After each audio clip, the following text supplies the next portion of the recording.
Institution of Engineers India, distinguished guests, corporate members of the Institution of Engineers India, all the committee members of Telangana State Center, representatives of media, ladies and gentlemen, and good morning to all of you. Today, I feel it is a great privilege and honor to be amidst this August virtual gathering and extend a warm and hearty welcome to the chief guest of honor, and all of you to this webinar on National Safety Day. I wish to inform that the Institution of Engineers India, Telangana State Center is organizing National Safety Day today, that is 4th March. And National Safety Day is celebrated every year to mark the foundation of the National Safety Council. And the first National Safety Day campaign was launched in the year 1972 by National Safety Council. The National Safety Day celebrated on 4th March every year to spread awareness about the safety measures to prevent misadventures and accidents due to lack of awareness of and knowledge. The National Safety Day intends to generate, develop, sustain a voluntary movement on safety, health, and environment at the national level. Everybody need to apply all the safety measures. For example, while you are traveling a vehicle, you must follow the road traffic rules and also the safety measures of your driving rules, and thereby accidents and diseases are a drain to our economy, which leads to disablement, deaths, and harm to health and property.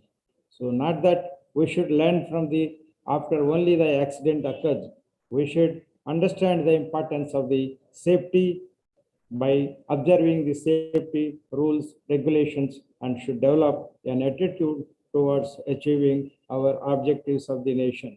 Safety is a common denominator across all aspects of life. Hence, knowledge should always be shared, and it is not a matter for industry, it is a matter of humanity. So safety starts with right from with self ourselves. Let us realize it and let us follow all the viable safety measures to prevent any untoward accidents and occupational diseases, to protect the environment, also to protect the environment in the interest of self, family, organization, and future generations, and at large the nation.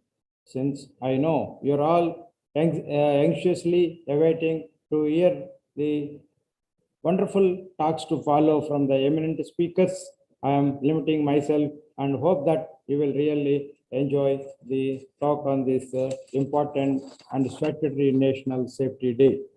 On behalf of the Telangana State Center of the Institution of Engineers India and on my own behalf, I once again extend a hearty welcome to our chief guest, Dr. P. Vishweshwar Rao Garu, MD, DIR, PGCR, Specialist in Industrial Health, and guest of honor, Engineer Mohan Babu Yarragadda, FIE, Joint Chief Inspector of Factories, Government of Telangana, and all of you to this important event. And before I request Engineer Mohan Babu Garu to deliver his talk, I request Dr. P. Narayan Rao Garu, Secretary, Lead Foundation, and convener of this event, to introduce today's guest of honor, Engineer Mohan Babu Garu, is the next respected speaker of the day. Thank you one and all. And over to Dr. P. Narayan Rao Garu to introduce the Engineer Mohan Babu Garu.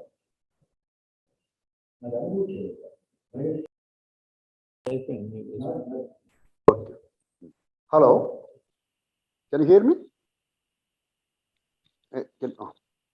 So before inviting Sri Mohan Babu Garu, I would like to welcome to all the people on the occasion of National Safety Day being organized by Institution of Engineers, India Telangana State Center, on the theme Nurture Young Minds, develop safety culture.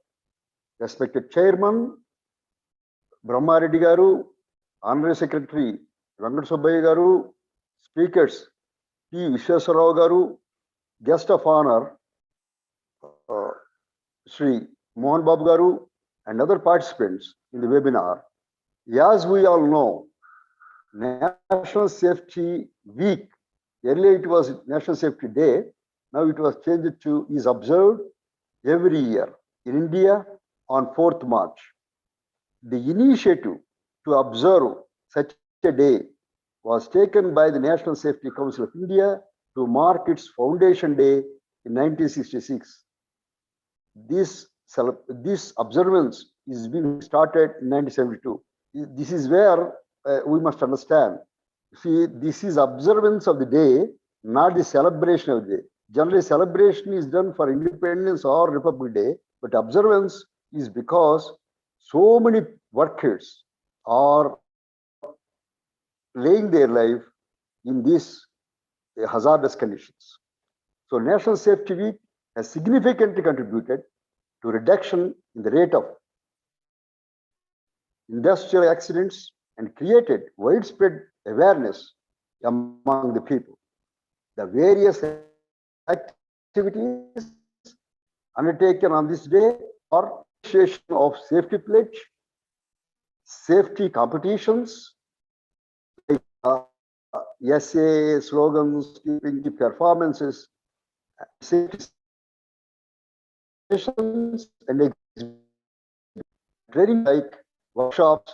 And as a part of the above programs, we are also organizing the webinar, which is going to be addressed by the eminent experts on industrial safety and health. On this day, the citizens of the country take a pledge called Safety and Health Pledge as a commitment to the cause. They pledge that they solemnly affirm that they will rededicate themselves to the cause of safety, health, and protection. They will do all their best to observe rules, regulations, procedures, and develop attitudes and habits conducive for achieving these objectives. And they fully realize that accidents and occupational diseases are a drain on the national economy and may lead to disabilities, deaths, harm to health, damage to property, social suffering, and general degradation of environment. And that they do everything possible occupational and protection in the interest of their self, their family, community, and national at large. As we know, the Factory Act 1948 is the main act for maintaining safety and health of the workers.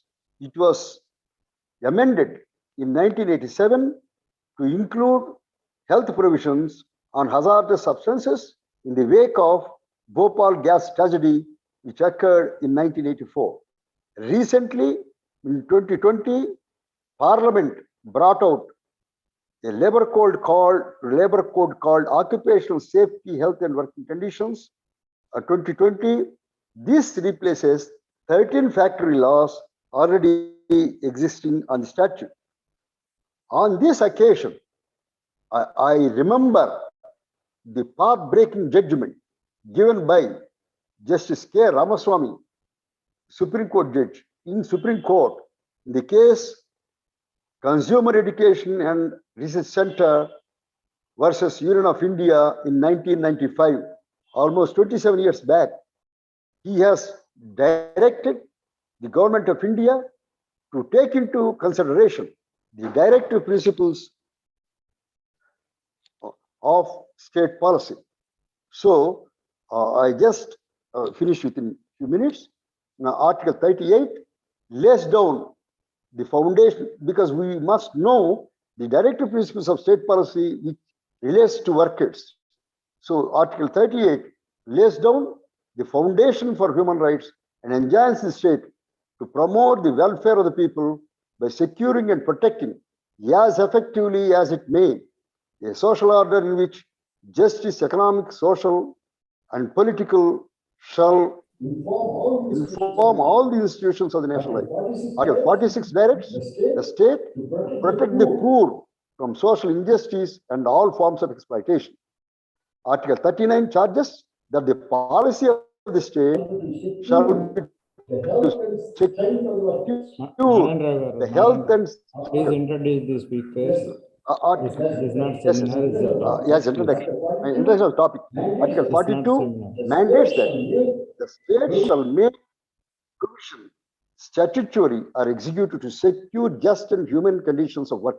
Article 43 directs the state shall endeavor to secure to all workers by suitable legislation or economic organization or any other way to ensure decent standard of life and full enjoyment of leisure and social and cultural opportunity to all the workers. So lastly, Article 48 enjoins the state to protect and improve the environment. So the life of the workers, particularly the right to life, under Article 21 is termed as right to healthy environment by Supreme Court judgments several times. So, in addition to safety of workers, health environment of workers has gained importance. In the recent period, in the IT sector, workplace stress has become a major work-related hazard.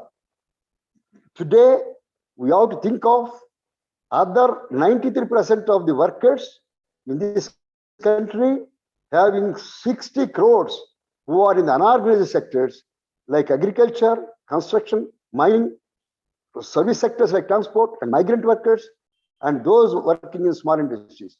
They have to be covered by basic occupational health services through primary health centers at village level in the length and breadth of the country, in addition to ESI scheme. So, universal health coverage based on strong health systems is the best way to ensure that people can access the help they need without financial hardship. Now, I am going to introduce our guest of honor, Mohan Babu Garu. He has education qualifications, BTech from KLCE, MTech Industrial Engineering and Management, JNTU, Diploma in Safety from Annamalai University. He has experience of 31 years of in factories department. Government of Andhra Pradesh and Telangana presently he is working as Chief Inspector of Factories, Government of Telangana. He is ex-member Board of Governors, National Safety Council. He is ex-Honorary Secretary, National Safety Council AP Chapter. Worked for a brief period as Junior Executive Trainee in Secondary Colonies and scientist in ISRO, Ahmedabad. He published several articles on occupational safety and health, and he has organized several seminars on the subject of occupational safety and presented papers. And he is a member of Fellow of Institution of Engineers, member of Institution of Engineers of Industrial Engineers, Indian Institution of Industrial Engineers. He is a life member of National Safety Council. Now, I request Sri Mohan Babu Garu to deliver his address. Thank you for your kind words, Narendra Garu. Respected President of this occasion, the Chairman, Telangana State Chapter, Brahmareddy Garu. Our respected Chief Guest, Dr. Vishweshwar Rao Garu. The Coordinator of the program, Narendra Garu, Venkat Subbaya Garu, and other participants and members of Institution of Engineers. I welcome you all to this National Safety Day event being conducted by the Institution of Engineers India Telangana chapter. It is my pleasure to be with you all on this occasion, being one of the stakeholders on occupational safety and health. As a regulator of the concerned legislation, that is the Factories Act now, I strongly support the theme of this year's National Safety Day, that is a nurture young minds and develop safety culture. As a regulator, this is really important theme for improving the safety in the coming days. As all of you know, the safety of a person starts right from his birth. The Almighty delivered us into the world safely. Then it comes to the parents. When the child is infant, parents, particularly the mother, takes care of the safety of the child. And while the infant grows, he observes the parents and their actions. A child with parents who are conscious of safety is a lucky one to get inputs on safety at the early stage of his life. A child observing his parents wearing a helmet or a two-wheeler or wearing safety belt while driving a car when he is being dropped into the school or using various electrical gadgets in his house. If he observes his parents follow the safety rules, then automatically the safety culture is inculcated to him from the beginning only, from the infant stage to childhood. And after home, the next stage in any person's life is the education. Early education providers like schools and colleges play a vital role in bringing safety awareness to the children. The technical institutions like ITI, Polytechnic, and engineering colleges should play an important role in inculcating safety in minds of younger generations, duly incorporating the same in the curriculum. We all know that environment and disaster management are included in the syllabus of school and intermediate education as per the code directions. But the subject of safety also should be included from the school level, with the main emphasis of the same in technical educational institutions and institutions. The professional institutions like Institution of Engineers or the National Safety Council should play an important role on this issue in giving awareness on safety and technical issues to the students before joining any industry. Then after study, this young person, they go to an establishment and an organization for working. After joining the organization, it is the responsibility of the employee to provide adequate training to the young adult on various aspects of the safety. The senior employees play a vital role, like parents in early age, in inculcating safety culture among the young minds. Those who learn and adopt safety culture at early age of their career constantly follow the same during the rest of their life without any failure. We can't afford to lose the skill, knowledge of the young people at the early stage due to lack of safety in an organization, which is not only lost to himself and his family members, but a bigger loss to the society and the nation. I emphasize on on-job training on safety to younger employees by proper hazard identification and developing safe operating procedures and training this younger generation on the safe operating procedures and exhibiting the management commitment towards safety to encourage the younger minds to adopt safety easily and follow the same in the rest of their life career. They shall be made known that safety is inbuilt in the operations. It must be integrated and it is an important ingredient in performing the work. It is not something which is externally enforced for doing something. The safety, it should be imbibed on the minds of the younger generation that it is the way it has to be followed. That is why the National Safety Council is having a tagline, make safety a way of life. That means safety is not something that is coming additionally on you or burdening on you.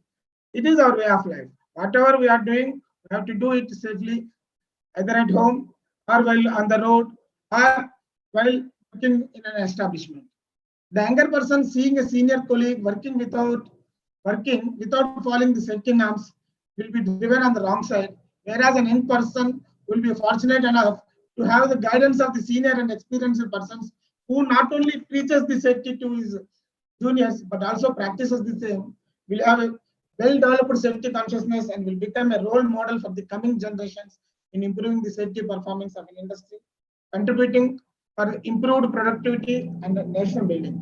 A clear knowledge of the unsafe acts and unsafe conditions which causes the accident leads them to work with safely and with good productivity in an organization, in achieving the objectives of the organization, in achieving the objectives of the nation. With this brief introduction on this particular theme, as requested, I'm going to give certain issues on, present certain issues on the theme of the day, because what is there on the National Safety Council, what is the purpose of the National Safety Day, how it is celebrated, all these things are already explained by the coordinator. Let us now see some important slides on this issue. Why safety is an important thing. We all know what is the importance of safety, but we will care it only, it costs them money, or when there is some personal discomfort only, we go for the safety. But it is not like that. Safety is should not be overlapped till these two things. We should understand that safety is a 24 hours a day, 7 days a week job. Whether we are at home or we are at work, safety is an integral part of our life. And youth have an important role to develop this safety culture. Statistics shows that 18 to 24 years young persons are more likely to be exposed to the serious work environments, either in the form of the occupational illness or in the form of serious accidents, than their adult, older adult colleagues. In European data, it says the rate of accidents for younger workers will be 40% more than the 18 to 24% of adult workers. And the United States data shows the younger persons are susceptible to accidents approximately twice than that of the elder persons. Why? Why this is so? Why younger persons are more susceptible to the incident? The reason is they are new to the workplace, they lack the experience, and they lack both physical and psychological maturity. Also, they will not take seriously the risk that they are going to be faced. These things will happen due to lack of training. The other factors why the younger persons are at greater risk are insufficient skills and training, not aware of their rights and their employee duties, not having the confidence to speak out. When they notice something, they are unable to discuss with his colleagues, thinking that what other colleagues will think of him, either out of ignorance or lack of the knowledge or whatever it may be. And employers are also not recognizing that the additional protection is required to the younger workers than the regular employees. And as we have already discussed, we cannot afford to lose the younger workers who are being injured or having the long-term impairment, because this is the loss to the nation. The younger worker with a long-term impairment could cease to be an active member of the society. That is the reason a safety culture, good safety culture is required in an organization, which is nothing but the values. What is safety culture is nothing but the values, norms, and practices and attitudes of the organization toward the safety, which demonstrates they are having the minimum exposure to the hazardous conditions, and they are having a shared concern on the safety. They think that safety is the responsibility at all the levels. It is not only the responsibility of the lower level worker, it is the responsibility of the top management also. The shared concern they exhibit in a good safety culture environment, and the commitment of the top management and the commitment of all the employees is also shown, and accountability for the safety is also there in all the employees. This is the good safety culture. Why a safety culture is required is to improve our safety performance and to predict. If a good safety culture is there in an organization, there will be good safety performance, which prevents the accident and builds trust in the organization. And it also demonstrates that a good safety policy demonstrates that a safety policy is there because all the employees are following it and all the employees are conscious about the safety. It is not just because the company is having some good safety policy. And employees understand that the top management gives the priority to the safety, and employees take the ownership on the safety. There's 7 key steps for creating the safety culture and safety awareness. As we already told in my initial speech, the hazard identification and rectification. In any organization, whether it is a manufacturing organization or a service sector or a software organization, whatever it may be, they have to identify what are the hazards a worker is susceptible and worker is going to be exposed. And recognizing the safety behavior, avoiding the blame game, positive consequences instead of fear. We have to inbuild the positive consequences of the accident rather than creating the fear in the mind of the people, building the trust and relationship, and building the safety into the daily practices. As I already told you, the safety should be the way of life and way of performance of the work. They have to celebrate the success of safety very often. There are different kinds of these safety cultures. Food culture to the positive culture, you could see the hazard information. If any employee wants to furnish certain information, the poor culture organization, they suppresses it, whereas the positive culture safety organization, they actively sought this information. They encourages the safety messengers to give the information. Whereas in a poor culture, they are discouraged.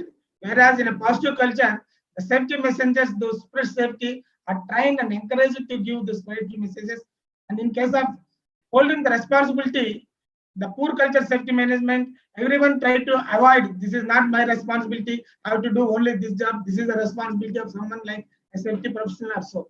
Whereas in a positive culture, safety culture organization, the responsibility is shared, and also the dissemination of the information.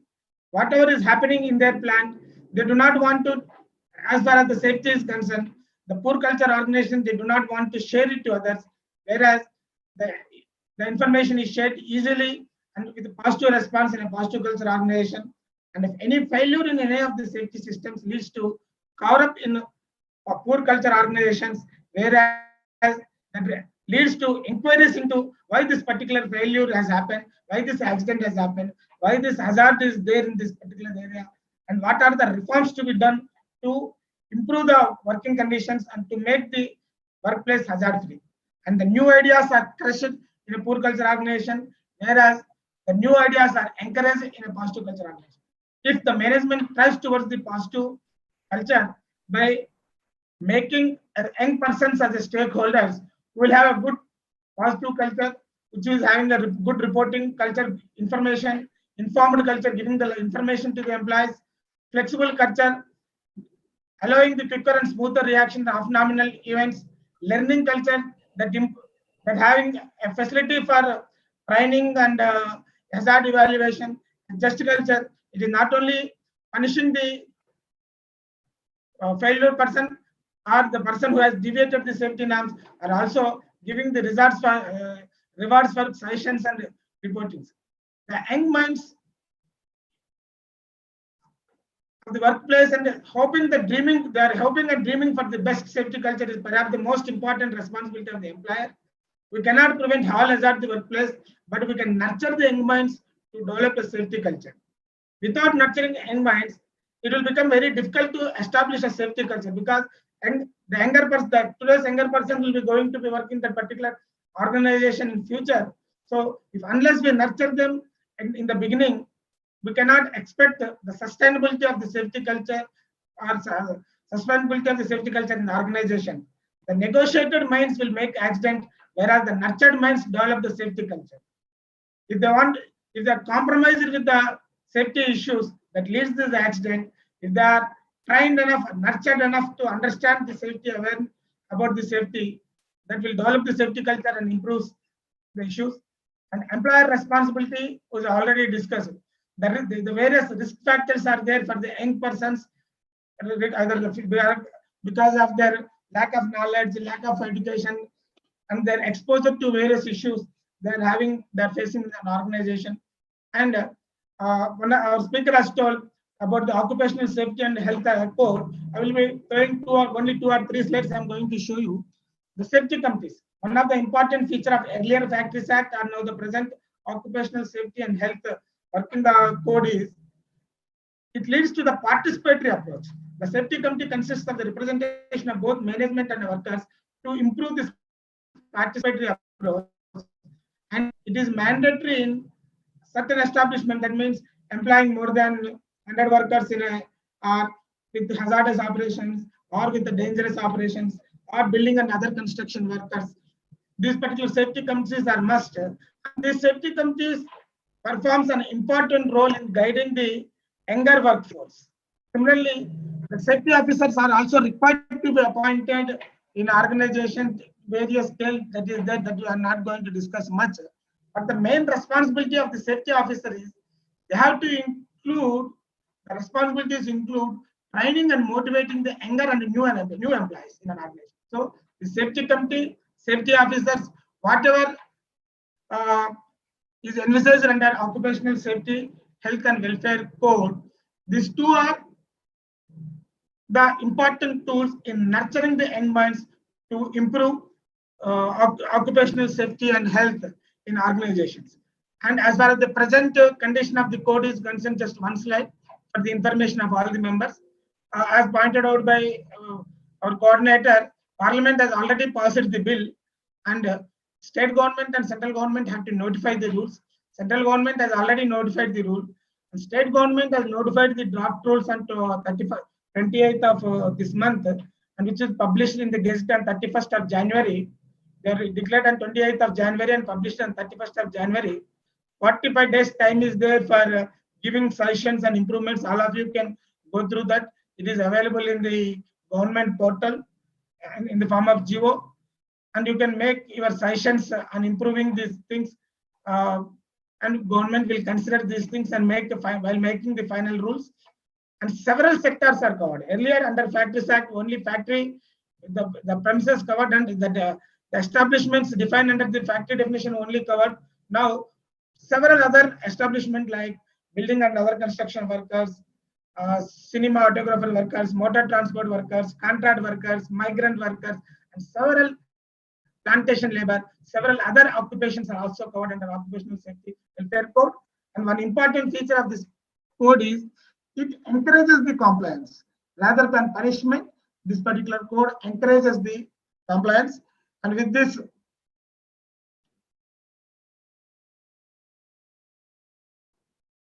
this is a small presentation on how this occupational safety and what is the importance of nurturing the young minds for improving the safety, and what are the provisions, 2 or 3 provisions under the Safety and Health and Welfare Code, Working Conditions Code, which also speak about nurturing the young minds or the nurturing the workers working in the factory or any establishment for improving the safety.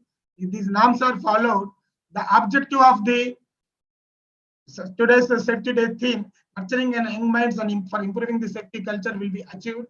I am thankful to all of you for patient listening, and also Institution of Engineers and the coordinator for giving me this opportunity to share my thoughts with you on this safety issue. Thank you very much.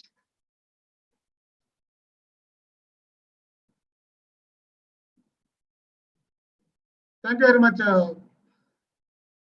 Coordinator Garu and Institution of Engineers. Thank you.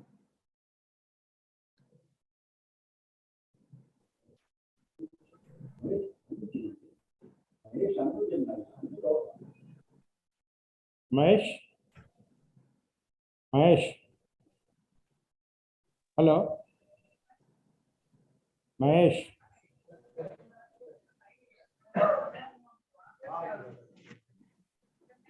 Hello? Sir, Mahesh, he has to unmute Narayan Rao. Narayan Rao గారిది unmute చేయాలి.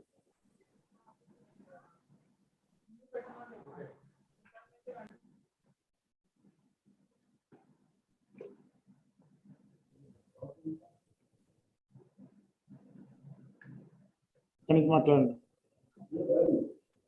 ఇక్కడ మాట్లాడు. మీరు మాట్లాడండి.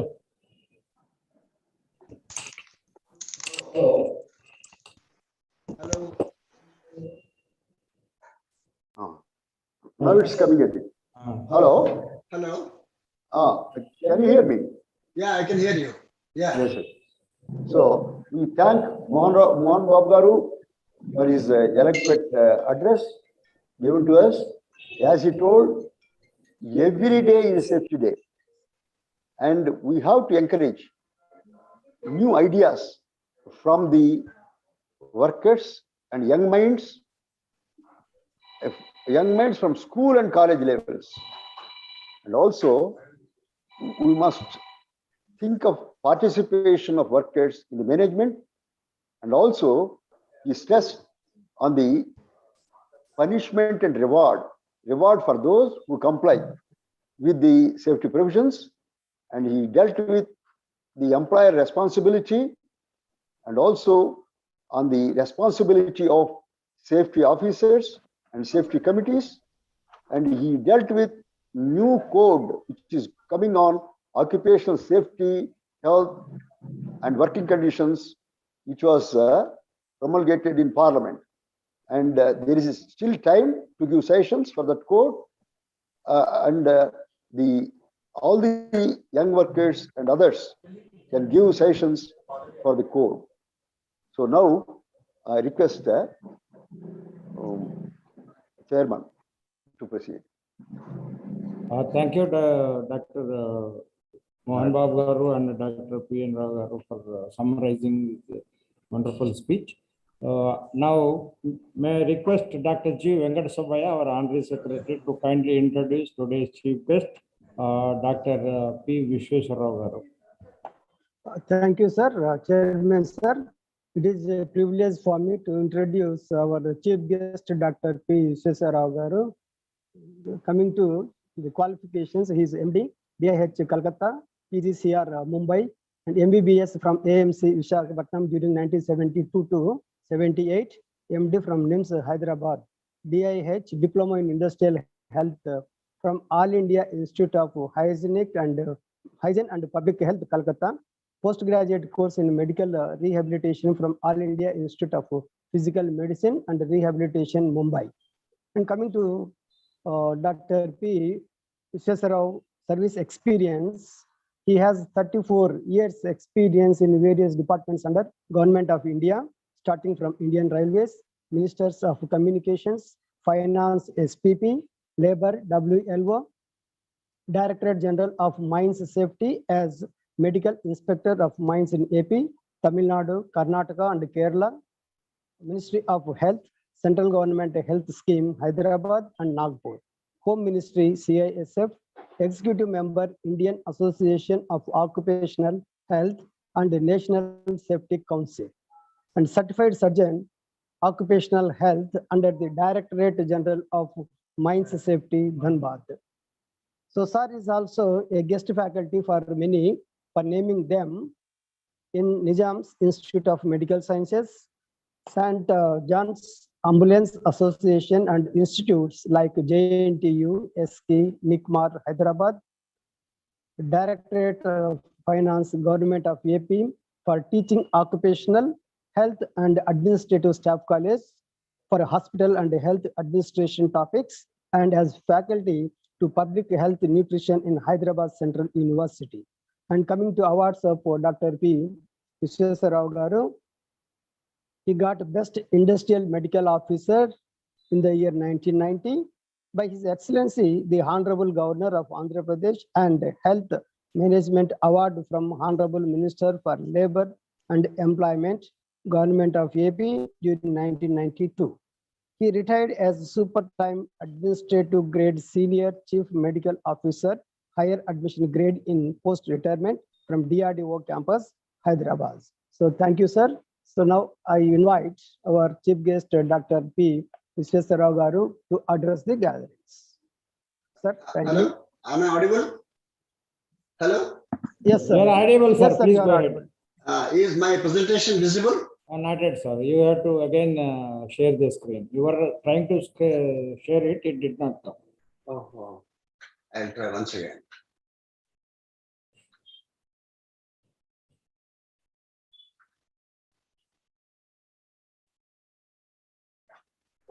Now, It has yet to come, sir. Presentation yet to appear. Your screen has come, but you need to select. now, Yeah. Now it's okay. yeah. Right. Is it visible now? Yes, sir. So at the outset, I thank the chairman, Institute of Engineers, Sri Brahma Reddy Garu, and the esteemed faculty, Sri Mohan Babu Garu, Joint Chief Inspector of Factories, Government of Telangana, and the coordinator, Mr. Narayan Rao Garu, who has given my biodata, I'm very much thankful to you all for selecting me to speak on this occasion. First, let me congratulate all the members of the Institute of Engineers, all the safety professionals, and the industrial management and the workforce, and all those people who are concerned with safety directly or indirectly. So this is a happy occasion, as the previous speaker already told, that it is an awareness that should be brought about right from home to industry to road to anywhere. There is safety everywhere. And before talking about safety, as a doctor, what I mean to say is, without health, there is no safety, and without safety, there is no health. So they are inseparable. They go like hand in glove. So they go like hand in glove. So the safety and health are intertwined in every aspect of our life, every walk of our life. To start with, within this short period of time, I would like to give us a brief bird's eye view of what is the role of occupational health as far as safety is concerned on this auspicious occasion of National Safety Day. So as you all know, healthful living is the fundamental right of every citizen in general and every worker in particular. So healthful living is very important to have safe working conditions. So, and moreover, the effect of environment is very, very important. The life of every citizen is affected by the environment to which he is exposed, both at work and also at home. Sometimes certain hazards are brought from home to office. It's like psychologically unstable minded person comes to the office, to the workplace, and that is very much reflected in the number of accidents. And we also see the similar situation that is happening in the home as a worker or a workman goes home with a lot of tension in the work field. So the situation of a worker, to tell you, in 24 hours of time in a day, 8 hours a worker spends heavy working, 8 hours he will be spending a restful condition, and remaining 8 hours he will be at leisure. So this is what is called circadian rhythm. If this rhythm is disturbed, for example, if the worker is doing overtime work, naturally the number of accidents will increase. So the stipulated amount of rest, leisure time should never be exceeded. So it is a very, very important thing that one should take enough, sufficient rest. Basically, occupational health hazards may be physical hazards, chemical hazards, maybe this biological hazards, behavior, or so-called the psychosocial, so mental hazard. You can't call it as mental, but they are called behavioral hazards. And of course, the mismatch between man-machine interaction, that is what's called ergonomic hazards. And finally, as an engineer, many people must have covered the mechanical hazards or the accidents. Occupational health hazards, basically, there are a few types. Acute means sudden onset. Chronic means slow, suddenly it appears on one day. Some are only appearing on the surface of the body or on the surface of the first contact. Some occupational hazards, they are very slow and they develop in different systems. Maybe one or two systems are affected simultaneously. And most of the occupational hazards are hidden and they are inactive. Only they will become manifest when the person who is working is vulnerable to certain situations like unsafe condition, unsafe act, all these things put together. I'll come to that. So there is an overlap of working condition and the behavioral aspects. Similarly, there are certain occupational hazards which are occult. That means they are hidden, they are very active. So the person is not knowing the dangerous situation. It is going to burst out it is like a person is sitting on the top of the volcano, and we don't know when he's going to be involved in this major accidents. So to talk about the hazards, a few examples I'll give you. Like for example, a person is exposed to extremes of heat, extremes of cold. So like heat hyperpyrexia, heat cramps, heat exhaustion, syncope, burns, prickly heat. These are all the things. Like for example, a person working in foundries, furnaces. So these people, they have different systems involved like heart, lungs, they're sweating skin. So because they are over working. Similarly, the cold, like frost bites, trench foot, these things we see. And we also see not only due to extremes of light, means too much of glare, these things causing cataract in the eyes. Similarly, workers working near the furnaces, when they are not using the proper protective headgear, protective eyewear, like cobalt glasses for the furnace operators, they get early cataract. A normal person gets cataract only after the age of 70, but whereas a worker may get even at the age of 30 to 40 years of age, he may get a cataract in the eyes. Similarly, working in the high pressure situation, like you must have seen some people working very deep in the mines. So atmospheric pressure also makes a lot of difference. People in the airfare, or people who are in the Air Force. Similarly, noise causing different occupational illnesses like deafness and so many other neurological deficits. And there are some industrial operations where the radiation is involved. There, the blood cancers, aplastic anemias, pancytopenias, leukemias, these are very common. In my service over the nearly 34 years, I must have seen several cases of a variety of occupational diseases and hazards. And similarly, electrical hazards is another thing. So, if you want to, are you able to see the pictures? Are you able to see the pictures? Yes, sir. Yes, sir. Yeah. Very nice. This is how a person working in a cold climate. Suppose a person working in cold storages, a person working in the outdoor without proper shoes. This is the common thing. This is a common thing we have seen. And similarly, frostbite. It's such a dangerous thing. People underestimate because we don't have the cold climate in this India. We don't actually appreciate the effect of it. In fact, the cold damages irreversible damage. The heat may be reversible, but once a person is frostbitten, he has to lose his limbs. Several thousands of soldiers, they lose their limbs every year who are working in the very cold climates. So whatever it is, the workers' susceptibility, workplace factors, and an overlap of these things, they cause work-related disease. So for the causation of any safety or health hazard, genetic factors are important. His lifestyle is important, like smoking, alcoholism, food habits, aging, and the gender. Males are prone to certain hazards. Women are prone to certain hazards. Similarly, the races, then the medical history. A person who is already asthmatic and he is working in a cement factory. A person is already asthmatic working in a textile industry, where like that. And similarly, multiplicity of exposure and duration of exposure. Supposing a person is drilling, tunneling, people are working on those areas, the duration of exposure and the amount of silica in the dust. Because only the silica that will determine the killing power of the dust. So depending on the concentration, density of the silica in that, and then the physical properties of various chemicals, whether they are in the solid stage, liquid stage, what is the temperature at which the person is involved, and then the magnitude of exposure and the timing of exposure. So some exposures after lunch, some exposures on fasting worker makes a lot of difference. So the time of exposure of the worker to a particular chemical, hazardous substance tells you the actual manifestation of the disease. As you all know, ergonomics is a scientific study of the relation between man and his working environment. To find a good match between the employee and the workstation are the tools with which he or she works.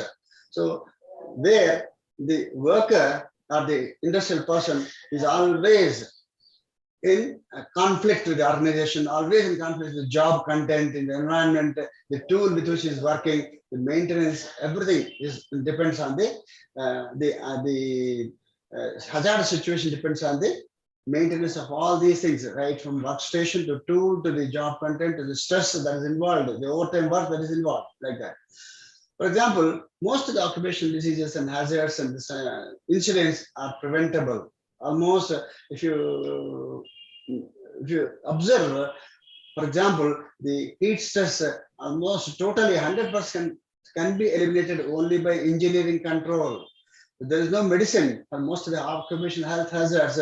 There is very little medicine. 20% only medical this thing is there. Control is there. But whereas most of the occupational health hazards are by engineering control, they can be prevented. They can be totally eliminated, like that.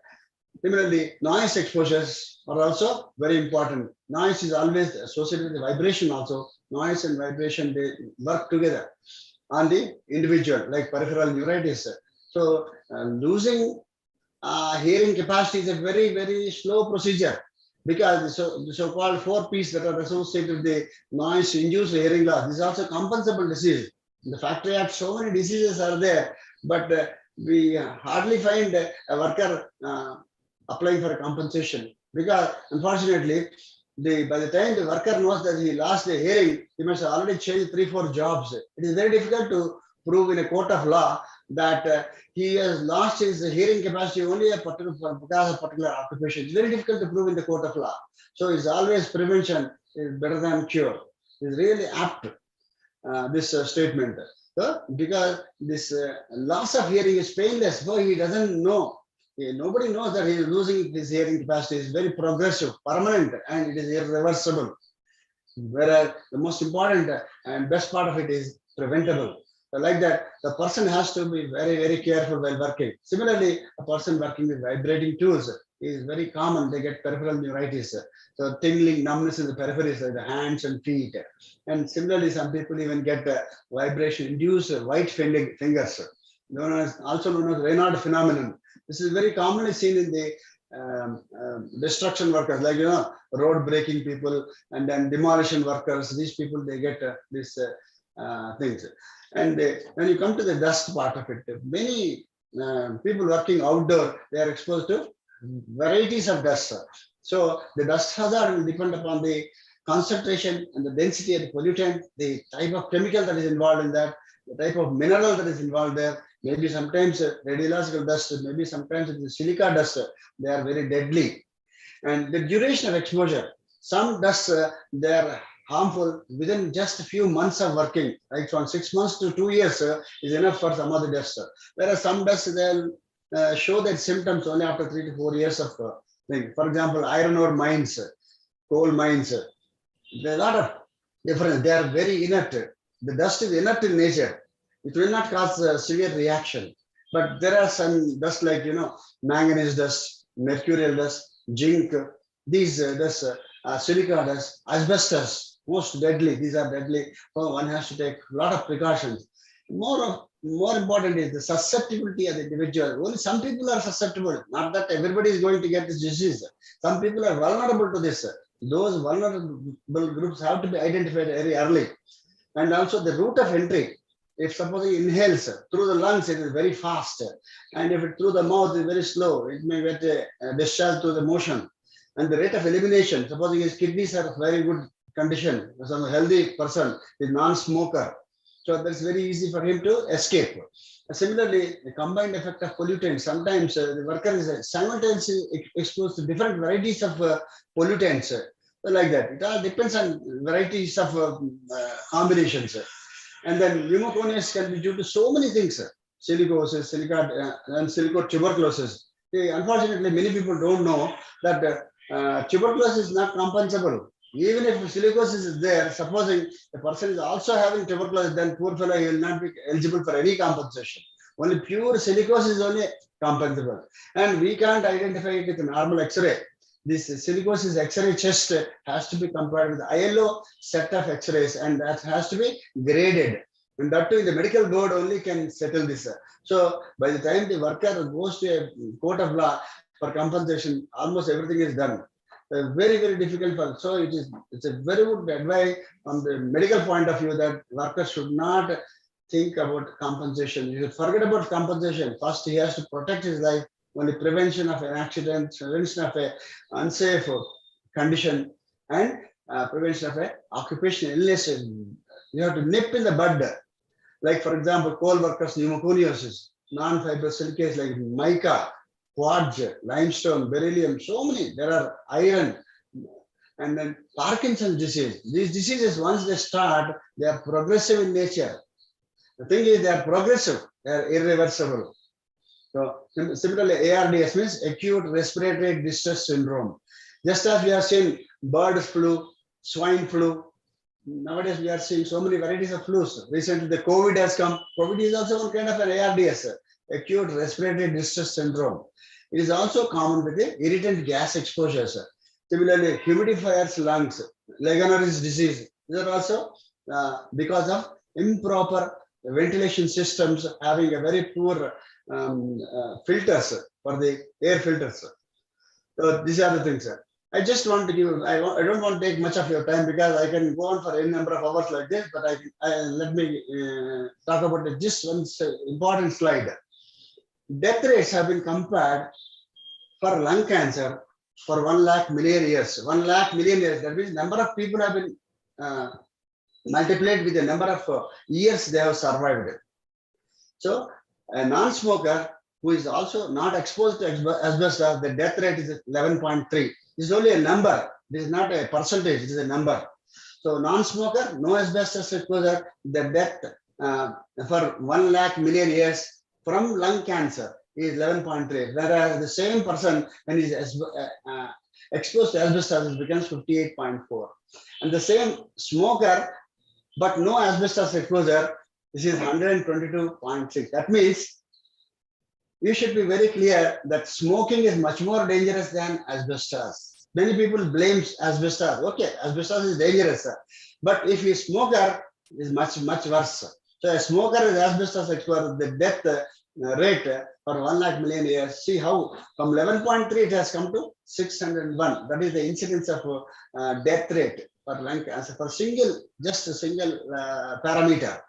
So normal lung looks like this. A person working in coal mines. This is very common we see. If anybody is interested, they can even see in the medical colleges, in the autopsy specimens are available in the pathology laboratories. The worker working with grinding, we must take proper respirator.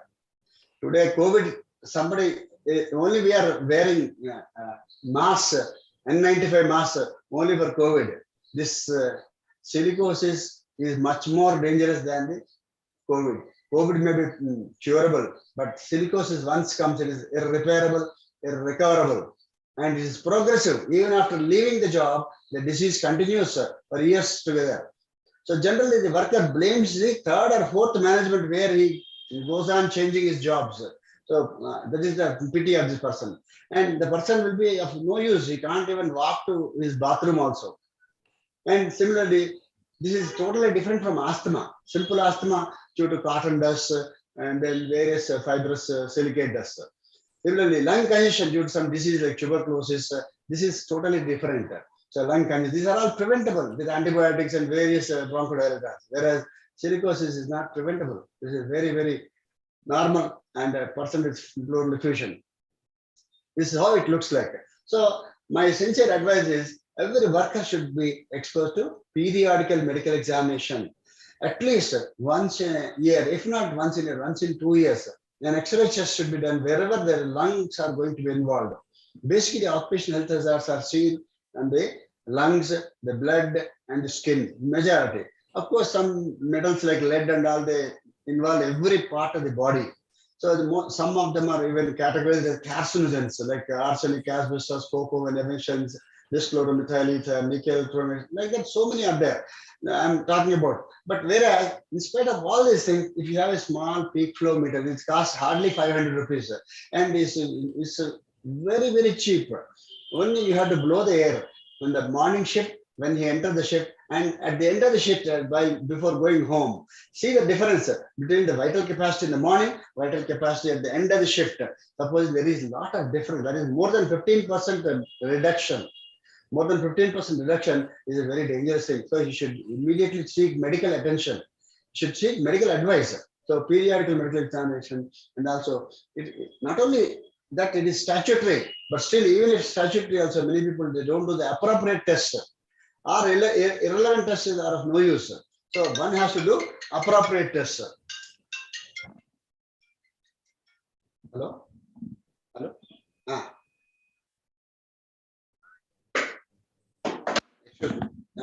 Hello? Am I audible? Yeah, very much. Just 5 minutes I'm going to. Do I have 5 minutes time? Yeah, go ahead, sir, no problem. Okay, thank you. As you have seen, the chemical hazards, the routes of entry are very important, like inhalation route, ingestion route through the mouth. That's why nail biting.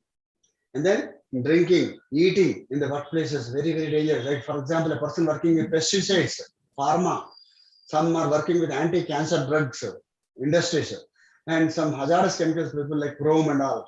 They are very dangerous. They are deadly. So one has to take care because these are the routes of entry of the hazardous chemical into the body. And in fact, bacteria may not be able to enter through the intact skin. You take cyanides, take organic solvents, they can pass through the intact skin. Whereas bacteria may not be able to enter through your intact skin. So wearing of personal protective equipment, gloves, then head shield, face shield, and gloves also up to the elbows. The gloves have to be covered up to the elbows. Not just we are wearing gloves, and they have to be changed very frequently. And the filters, nasal filters have to be changed very frequently. Maintenance of those things. Similarly, the hazardous chemicals also, they get out of the body through gastrointestinal route, kidney, urine route, respiratory route. For example, a person has taken alcohol. You see how the alcohol comes out of his breath.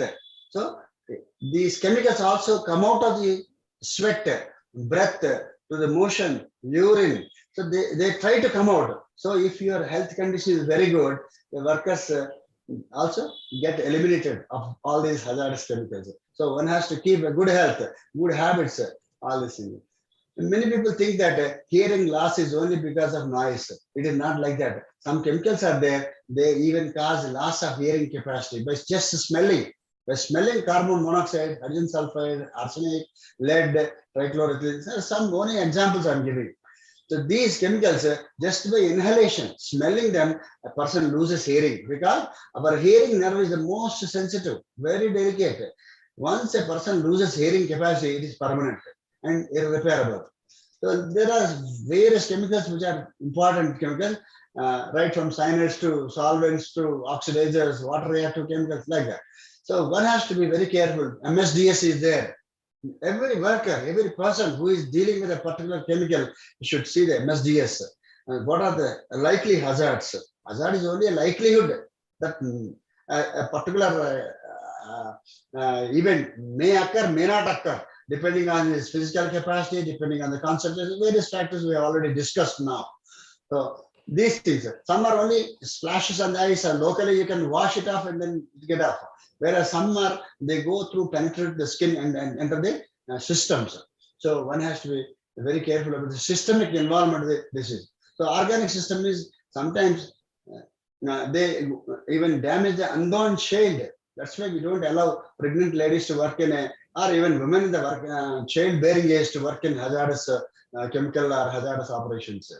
So everybody should know a little bit of first aid. Sudden small injury is there, how to arrest the bleeding, these type of things. So life saving, how to do CPR. And suppose some rusted nail, something, some injury is there, tetanus toxide injection has to be given. After all, it costs only 10 rupees.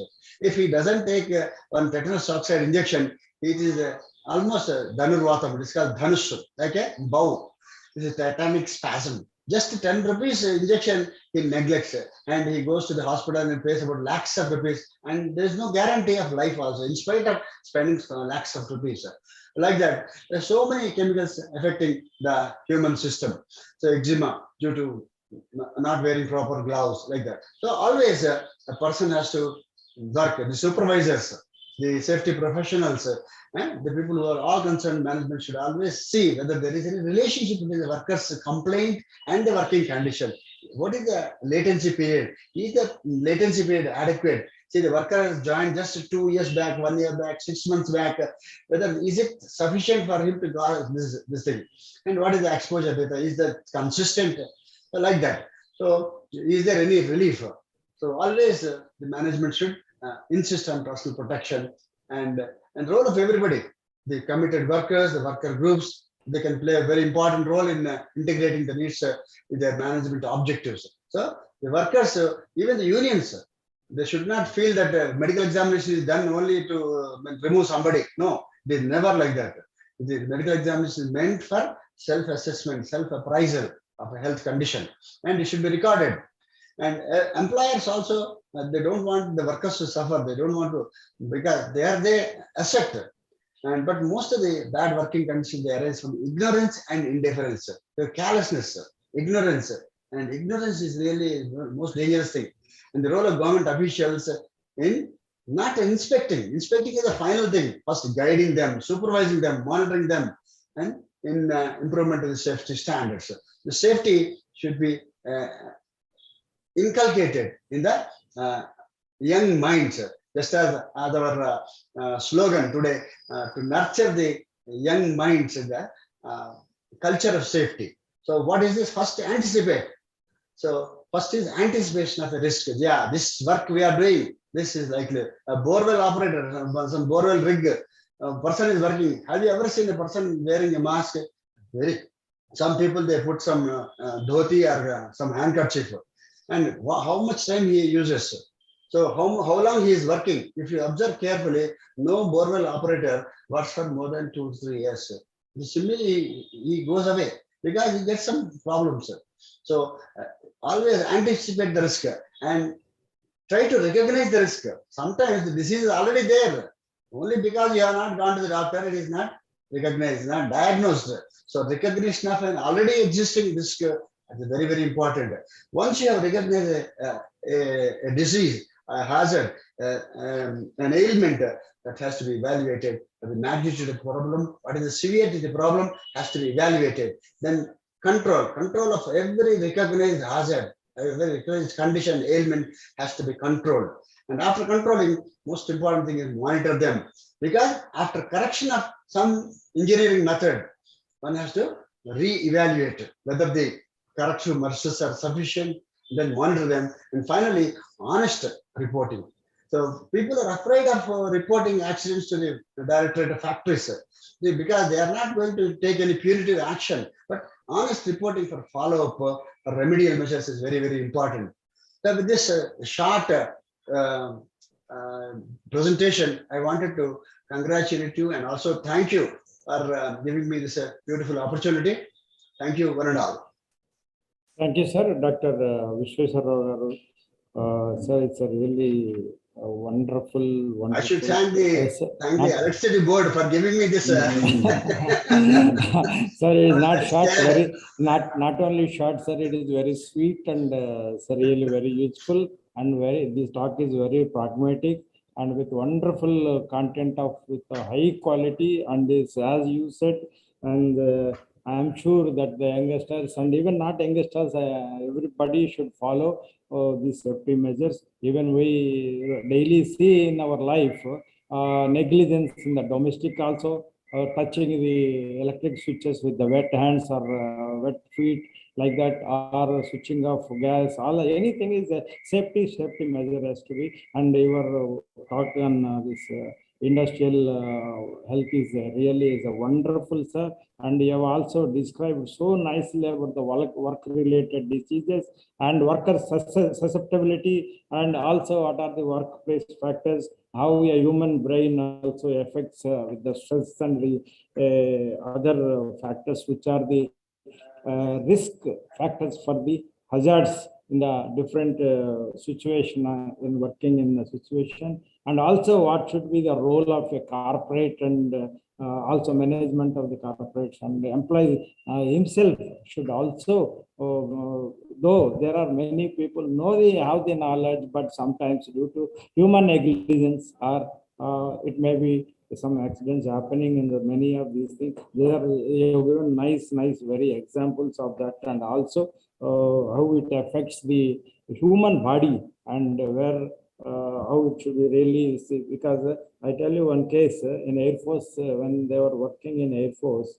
so there was an accident due to some heavy noise of bomb and other thing. But later, after 30 years, that person goes hearing problem. So as you said, you really explained, it cannot be proved in court of law to get any compensation. And it's a fact, sir. And really a wonderful practical way things with your 34 years of experience you have put in, I think 34 minutes, sir. It's a hats up to you. And thank you, sir. We look forward to you in association with our Institution of Engineers India, Telangana State Center in the days to come to have more and more of your experience and your knowledge will be shared with our engineers. Thank you, sir. Thank you very much once again. And anybody has anything to ask Dr. Rao, sir, please you can. Hello. You are Please, welcome. sir. Yeah. Hello. Just I Hello. thank Dr. P. Vishesharao garu Yeah. for his presentation with the illustrations. Yes, sir. And the takeaway of his speech can be, we must change our lifestyles in order not to Thank get you. more susceptible to the occupational diseases. And also, we must get periodic medical examination. And also, we must know about first aid knowledge, which is essential. And we must also tell to the young minds, younger people than us, to follow all these things. So, I really indebted to Mr. Sarao for his good presentation. Thank you, sir. Thank you. Anybody wants to Okay, ask sir. any this thing, sir? Sam Prasad Reddy, sir. Would you like to ask anything our speaker and chief guest? And therefore I could not go through his lecture. Anyhow, I congratulate D.P. Rao garu for giving this wonderful lecture today on the day of safety, National Safety Day. Thank you. Okay, sir. Thank you, sir. Thank you once again to the. Sir, speaker my and name is chief guest. Venkatramana. I need to ask one question, sir. Yeah, please. Sir, Yeah. lot of companies, they are not hiring professionals of safety. They are hiring just they came from normal institutions and these all things. They don't know the knowledge in safety. Why the company National Safety Council has not taken action on particular this hiring of professionals? The National Safety Council is basically a consulting body. That means basically a scientific organization. So it doesn't have any punitive power. National Safety Council is basically an advisory, an educative body. Sir, I know, but lot of companies and a lot of big companies, they are hiring professionals. But as a chemical engineer, I am the chemical engineer, but I'm seeing a lot of companies not hiring chemical engineers and mechanical engineers and other engineering professionals. They are hiring simply BCom, BSc. That's Those why are the you not must have experienced seen. particular in You a must have safety. seen my last slide. Last word what I have given, honesty. Honesty is not there. So we have to be committed. So honesty in reporting, honesty in educating the thing. It is not just simply inspecting and then giving some challan or some punishment. No, we have to first educate them because many people are information hungry. And pollution board controller and environmental board control also not taking any action, particular in this small companies also. They There don't is have any fear safety also. There is policies also from fear. some companies. There is a lot of fear for the managements also. Supposing a workers, they know much more information. Maybe it may be problematic to the management. That may be there. And the fear of reporting an accident, fear of reporting a disease. Supposing somebody tells some cancer has come in your industry, so and so. So there are a lot of fear to face the situation. That's why I'm telling you, record keeping, health record keeping, and then Yes, sir. evaluating, monitoring, and then correction, again re-evaluating and reporting cases. Honestly, they are not doing. This is the most important part of it. That has to be done by all concerned. Unions are also not playing an important role. Some unions, I can tell you, when we go for medical examination, the first they resist. No, sir, we don't want any medical examination. You will unnecessarily remove people from you make them unfit. See, medical examination is not meant for making somebody unfit. Even if you make unfit, also is not that easy. Without giving compensation, you just cannot throw somebody out of employment. So one has to know this. This is lack of knowledge, lack of information. In that respect, I really congratulate the Institute of Engineers and institutions, some institutions also, National Safety Council, going on educating the public, educating the management, educating the workers, unions. We had several seminars to the unions also, workers unions, the management, supervisors, and grassroots levels. We have done, at least I must have attended some hundreds of seminars and workshops have been conducted. And the Directorate of Factories, Government of Telangana, and earlier it was in Andhra Pradesh, combined Andhra Pradesh state. The National Safety Council conducted hundreds of such programs to educate the people. But it has to go to the remote areas also. As he rightly said, some small unorganized sector is there. There, of course, they don't have sufficient funds. At least in that case, 2-3 people should come together as a syndicate. They form a group. They can also have this training session. And like an auditor, like a medical auditor, like a performance auditor, one has to have safety audit. And if one person cannot afford a training program, at least 1 hour in a month, just as you know, doctors also have 1 hour. Every week, 1 hour, they have a meeting. That is called mortality meeting. This week, for example, take Exams Institute of Medical Sciences. Every week, on Saturday morning, 1 hour they spend. So this week, how many deaths have taken place? How many are preventable, avoidable? What was the cause for death? What was the cause of the failure of treatment? And why the patient has not responded properly? Which one went wrong? Where it went wrong? Who is responsible? It is not fault finding, but it is a fact finding. It's a fact finding mission where we will at least educate ourselves so that in future such things will not recur. So this has to be done everywhere. This auditing has to be done in industry level. So workers have to cooperate. The unions have to come forward. So positive attitudes has to develop. So India is progressing. So one should think in these lines. The Directorate of Factories, they have time and again they have been repeating this. Yeah. Dr. Kondalrao Garu, I think you have raised the hand, sir. Anything you want to ask? Sir నమస్కారం అండి. Doctor Visweswara Rao గారు చాలా బాగా చెప్పారండి. Sir ఇప్పుడు even urban areas లో కూడా చాలా వర్క్స్ జరుగుతుంటాయండి. ఆ construction works, for example water treatment plants, అట్లాగే సీవేజ్ ట్రీట్మెంట్ ప్లాంట్స్, రిజర్వాయర్స్, ఇట్లాంటివి, even road works, other works also they will be under construction. అలాంటి వాటిలో కూడా మనకు సేఫ్టీ ఇట్లాంటివి కూడా చాలా ఇంపార్టెంట్. హెల్త్ సేఫ్టీ ఎన్వైరన్మెంట్ ఆ విషయంలో చాలా తక్కువ ఫోకస్ పెడుతున్నామండి మనం ఈ కన్స్ట్రక్షన్ యాక్టివిటీస్ లో వాటిలో. So as you said, it is very very important. From your side any suggestions, specific suggestions to improve the safety in urban areas, that is urban construction works related to municipal department, municipal administration department? Thank you.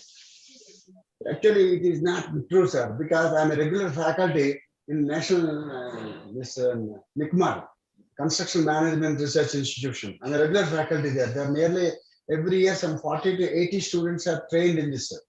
And Engineering Staff College of India have given a good number of lectures. And even the students of Central University, Hyderabad, JNTU, many people are coming. In fact, they are even paying for the classes also. The thing is, the people are not aware that such a thing is available. For example, if you ask me, some particular AIDS test is there. AIDS test you do positive, negative, positive, negative. It is not enough. Whether it is how many is true positive, false positive, what is the specificity, what is the sensitivity of the test. These things have to be done like that. That means you are doing a test. Say you do Vidal test, it will come as positive. That doesn't mean you are having a typhoid. Similarly, these people are going for training, but training ends there only. They are not transferring the knowledge to their fellow men. So if an institution trains some 10 people, 10 people should train another 10 people. I mean, 100 people should be trained in that. Most of the time, a safety officer only is involved in that. and they very reluctantly they come to the training program. They think something is a hindrance in the production work, unnecessary waste of time. Our production time is wasted. They have some incentives and targets are there. So for them, it's the least priority. So this is not a top priority. In fact, safety is the topmost priority. Without safety, all your production, all your profits will go to waste. So construction management research, I myself have given hundreds of lectures in these areas. Wherever people are interested, definitely they can come in contact with the Safety Council, or even in your institution also, you can provide. There is no dearth for faculty in India, especially in India. There may be dearth for faculty in some countries, but in India, there are a lot of people who are ready to impart knowledge. So we should have that honesty and then sincerity and interest to learn. And some institutions are there, and construction management research, they are even having a regular curriculum. And this courses also, as you said, you are also correct. The Vice Chancellor, Central University, the Vice Chancellor of JNTU, they should also recognize some courses, then make it mandatory to, and this is also another area where the education institutions like the Director of Technical Education, the Vice Chancellor for JNTU or Central University Vice Chancellor, they should recognize certain courses and make it mandatory to join a particular course. For example, an industrial medical officer, a doctor has to work as an industrial medical, he must undergo this training. Now the Directorate of Factories is insisting that they have to undergo this course, training. Without this, he cannot. For example, first aid, a person going to have electrical license, he must go for a first aid training. Electrical shock, he goes into cardiac arrest. He can be saved very easily. Very easy it is to save an electrical shock person who becomes breathless. He falls to the ground and immediately he can be revived. He can be, but that time is so precious. And a common man, even fifth standard, an illiterate person also can save a life. Simply if he can learn CPR, so cardiac compression, so CPR, cardiopulmonary resuscitation technique, if he learns, even a 10th class fellow can save a life. So how many people are there? Electrical license holders, the house wiring they are doing, without any license they are doing. They are indulging in so many varieties of hazardous acts. So government has to, government will give guidelines and will make you compulsory, make it compulsory. But the person also should learn. Here people are ready to pay some more money, extra money to get a certificate, that's all. He will pay 10,000, he is ready, but he is not ready to come for a class for 10 days. Nowadays, the first aid training should be given for 10 days. 10 days, they don't have time to come and sit. 10,000, they are ready to pay. Black market. They want to, of course, like offline, of course, they want to take a certificate, but they don't want to sit for the training. This has to be done for every level. Everybody has a role to play. That's why I told you, everybody has a role to play. The honesty should be there in everybody. Management, unions, the workers, the professionals, and appropriate knowledge has to be given. For electrical safety person, electrical only, that should be appropriate knowledge should be imparted. The mechanical should be a mining fellow, mining pertaining to his field, safety training has to be given. So, and there is no depth for the faculty nowadays, and there is no college for safety. That is the most unfortunate thing is there is no college for this one. Occupational health, there is no degree in medical colleges.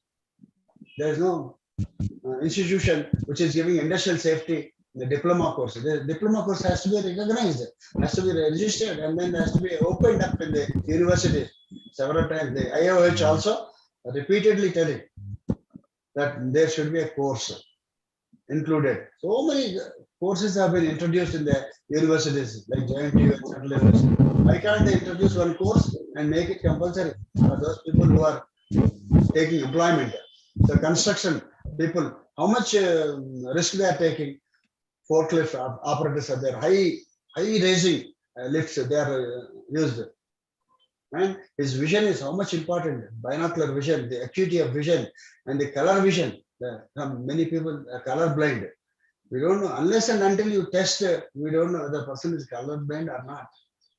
So it is everybody's role is to be played by everybody. Thank you for your nice raising of a nice question. Excuse me, sir. Sir, excuse me, sir. Chairman, sir. Yeah. Sir, can I speak, sir? 1 minute, Professor. I think Ramana Naik is waiting. You can, anything you want to say, Professor? Yeah. Sir, I'm Aruna here, committee member. Yeah, One you minute, can, madam. 1 minute, we'll give you the chance. Okay, madam, please speak. You unmute. Good morning, everyone, sir. Sir, Vishweshwara sir has given a very good lecture today on the safety day. Actually, the first thing we have to maintain is honesty. That is true, sir. We should follow. Each and everyone has to follow that. And we should not fear for anything. If something is going wrong, it's our duty. First, we not the urban or rural, it is every citizen's duty to follow this safety rules at each and every level. And you have given a very good lecture on the medical health. Actually, we have a proverb, health is wealth. That is true. Nowadays, everyone is saying about wealth but not health. But I feel health is very important. That lecture you have given a very good lecture, sir. We should follow this safety rule in each and every field of the engineering branch. Each branch requires the safety, and in our daily life also we require this safety, sir. So I think this has to be employed by everyone, not the youth, but everyone, I feel. Thank you, sir. Have a very good lecture by you, sir. Thank you. Professor Ramana Naik, Professor. Sir, good morning, sir. Very good afternoon. Yeah, good afternoon. Thanks. Yeah. Thanks, sir. Thanks our chief guest and Governor Nayandra Garu, Chairman Pramad Saab. Very happy. Chala good presentation.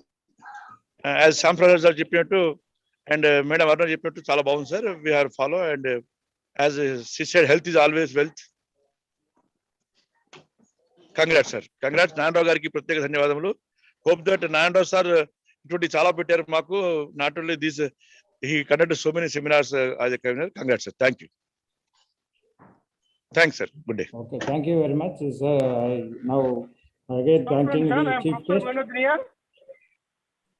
Hello, Brahmareddy sir, good afternoon, sir. I'm Professor good Manoj afternoon. Yeah, tell me. Yeah, this lecture is very good, sir, because this giving some other component, arsenic and all, these orders in the health sector, even any industrial sector and health purpose. So really, it is a very good given by our professor. So very nice, sir. Thank you for giving this lecture to all the enhanced knowledge. Thank you, sir. Thank you. You're welcome. I will be now. The time is also 12:40. So I thank once again both the speakers, Dr. Vishweshwara sir and Engineer Mohan Babu Garu, both of you, for the excellent knowledge inputs given to all the audience on this virtual meeting. Now is my time. I request our Dr.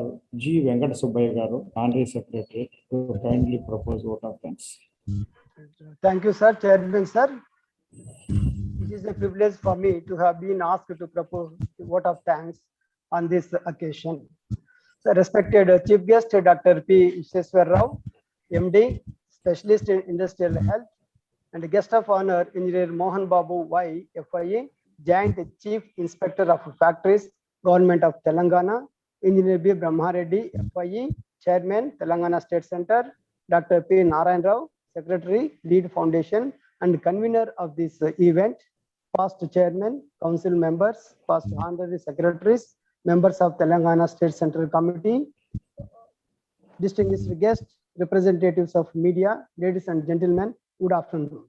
On behalf of the Telangana State Center of IEI and on my own behalf, I convey our sincere and profound thanks to our chief guest, Dr. P. Vishweshwara Garu, MD, Specialist in Industrial Health, for addressing the gathering with a nice topic on the day of, on this National Safety Day. Thank you, sir. Once again to Dr. P. Vishweshwar Rao garu. And I am very grateful to the speaker, Engineer Mohan Babu, YFIE, Joint Chief Inspector of Factories, Government of Telangana, for addressing the gathering as a guest of honor. Thank you, sir. Mohan Babu garu. I also thank the dignitaries, past presidents of IEI, past chairman of IEI Telangana State Center, past honorary secretaries of Telangana State Center, council members, committee members, corporate members, and all the participants who made it convenient and attended this event. I also thank the representatives of media. Thank you, one and all. Now I request all of you kindly stand for national anthem. So kindly, Mahesh, play the national anthem.